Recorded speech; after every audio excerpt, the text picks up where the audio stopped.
Banco do Brasil, após 2 dividendos seguidos, vamos entrar em uma mini seca de aproximadamente 2 meses sem novos anúncios de dividendos. E eu vou aproveitar esse momento para fazer uma atualização. O que esperar para o restante de 2025? 3 já foram, agora nos resta 5 rendimentos para o exercício de 2025. E mesmo em um cenário desafiador, o que esperar? Vamos fazer uma projeção de dividendos menos os rendimentos que ele já anunciou em 2025. De acordo com esse fato relevante, o Banco do Brasil estimava lucrar de 37 a 41 bilhões, só que a partir do resultado do primeiro trimestre de 2025, essa expectativa, esse guidance está em revisão. E a gente passou a trabalhar com 3 cenários aqui no canal. Como aqui no canal a gente é extremamente conservador, já estávamos trabalhando com o lucro de 37 bilhões para chegar ao dividendo projetivo e, consequentemente, o preço teto. Só que agora passamos a trabalhar com 3 cenários. O primeiro deles é uma queda de 5% do lucro. O segundo, uma queda de 10%, o cenário mais pessimista, uma queda de 20% para o anual. O nosso payout estimado, payout esperado para 2025, está em 42,5%. E aqui está o nosso dividendo projetivo com base nesses 3 cenários: 5%, 10% e 20% de queda. Antes da revisão, o dividendo projetivo estava em 2,74, considerando o lucro de 37 bilhões, considerando aqui o lucro otimista de 41 bilhões 3,4 e a média 2,89. Como estamos em revisão, vamos trabalhar com a realidade.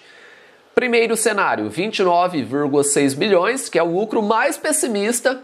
Chegamos a um dividendo projetivo para 2025 de R$ 2,20 e o de bruto projetado de 9%. Agora, com uma queda de 10% do lucro, estamos falando de 33 bilhões. A projeção está em 2,47, 10,11. Ainda assim, é possível obter um bom rendimento em 2025, trabalhando com esse cenário de queda de apenas 5%, 35 bilhões, estamos falando de 2,61. E agora, vamos para o dividendo projetivo menos valor pago, que é 57 centavos por ação. Entre dividendos anunciados e pagos, chegamos ao valor total de 57 centavos por ação. E o que a gente irá fazer aqui? Projeção menos valor pago. Do cenário pessimista, queda de 20%, retirando esses 57 centavos, ainda nos resta pela frente, de acordo com essa projeção, 1,63, 6,67. Agora, com uma queda de apenas 10% do lucro, estamos falando de 1,90 por ação, 7,78. Agora, no cenário de uma queda de apenas 5%, 35 bilhões, estamos falando de um dividendo projetivo menos valor pago de 2,4, 8,35. E com essa projeção, fica visível que ainda assim podemos ter bons rendimentos para o restante de 2025. Os investidores ficaram balançados com o resultado do primeiro trimestre de 2025 e não é à toa, o banco passou por uma forte desvalorização de mais de 10%. Alguns investidores ficaram preocupados, outros estão aproveitando para aumentar posição na carteira. Se você ficou balançado, preocupado com essa forte desvalorização, pode ter certeza que alguma coisa de errado tem na sua carteira. Nesses momentos, gente, observa a importância de uma boa alocação estrutural. Com a nossa carteira em aberto, vamos para a microalocação.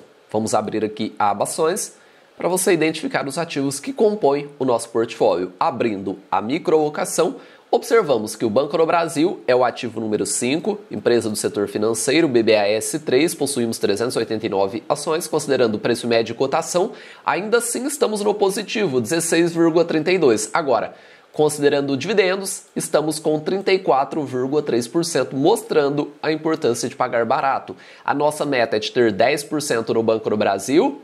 O peso está em 7,96 e, de acordo com a nossa alocação estrutural, ele pede um aporte para rebalanceamento de R$ 2.430,02. Vamos fazer aqui um exercício bem interessante.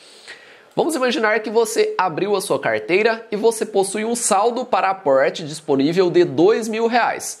Observem que a nossa carteira, de acordo com a nossa macroalocação, nos mostra para onde precisamos direcionar esse aporte. e a classe de ativo que mais pede aporte para rebalanceamento são as ações, com 1.441, fundos imobiliários 173,32 e renda fixa 385,65. Agora vamos abrir a microlocação e com esse saldo para aporte, o Banco do Brasil pede o maior valor de aporte para rebalanceamento, pois a meta é de ter 10%. E para alcançarmos essa meta, precisamos investir R$ 2.629,94 no Banco do Brasil. Nosso saldo é apenas R$ 2.000. E lembre-se que você não precisa ficar bitolado nessa porcentagem exata. A gente irá alcançar essa meta aos poucos com aportes mensais e reinvestimento dos dividendos. Só que possuir uma macro e micro alocação é importante. Bombeiro, eu não estou dormindo tranquilo com essa queda. O que você pode fazer? Diminuir a sua alocação estrutural. A meta está 10%, vamos diminuir aqui para 6%. Observem que fazendo essa alteração, a nossa porcentagem distribuída está em 96%. Precisamos chegar a 100% para a carteira funcionar da melhor forma possível. Vamos imaginar aqui que você acredita que a Caixa de Seguridade possui um bom potencial para 2025, nos próximos anos. Vamos aumentar aqui 2% e 2% na Copasa. A nossa carteira ficou com uma porcentagem distribuída de 100%, que é o nosso alvo, e após esse rebalanceamento, Caixa pede um aporte de 2.932 e Copasa 1.084,6 e você não precisa ficar preocupado, pois esse rebalanceamento é feito aos poucos com aportes mensais, reinvestimento dos dividendos. Aos poucos você chegará na meta que você estipulou em cada ativo. Lá no início de 2025 estava todo mundo otimista com o Banco do Brasil, seja pessoa física, pessoa jurídica, não temos como negar que a expectativa estava lá nas alturas. Hoje a realidade está totalmente diferente, só que essa desvalorização foi importante para o investidor notar que ele precisa ter uma estratégia, macro e micro alocação e principalmente uma estratégia para saber o limite que ele pode chegar, o preço máximo a se pagar em um ativo. E eu sempre falo, método Bazin é a estratégia mais conservadora da Bolsa de Valores. Como a expectativa estava lá nas alturas, muitos falavam, bombeiro, método Bazin, Banco do Brasil não é uma boa estratégia, ele está a 10, 15, 20% acima do preço teto, nunca mais voltaremos a comprar Banco do Brasil abaixo do preço teto, método Bazin, como eu falava. Calma. Banco do Brasil é um ativo volátil, na verdade, as ações são ativos voláteis. Banco do Brasil já caiu 20, 30, 40, 50% no passado. E eu falei que isso no futuro iria acontecer. Não sabemos quando, só que aconteceu e hoje ele está abaixo do preço teto, método Bazin, que é a estratégia mais conservadora da Bolsa de Valores, abrindo uma excelente janela de oportunidade para quem utiliza essa estratégia. Vamos lançar o código da empresa, BBAS3, a cotação atualiza de forma automática. Essa atualização é muito importante, até porque com atualização chegamos à nossa margem de segurança atualizada. E com a margem atualizada, você consegue identificar boas oportunidades. E a nossa planilha de preço teto faz a atualização de preço de forma automática e você conseguirá identificar oportunidades em tempo real. A média de dividendos dos últimos 5 anos é 1,77 por ação, total que a empresa pagou de 2020 a 2024, dividido pelo período, 5 anos. O método Bazin emprega um yield estimado de 6%, o preço teto fica em 29,52.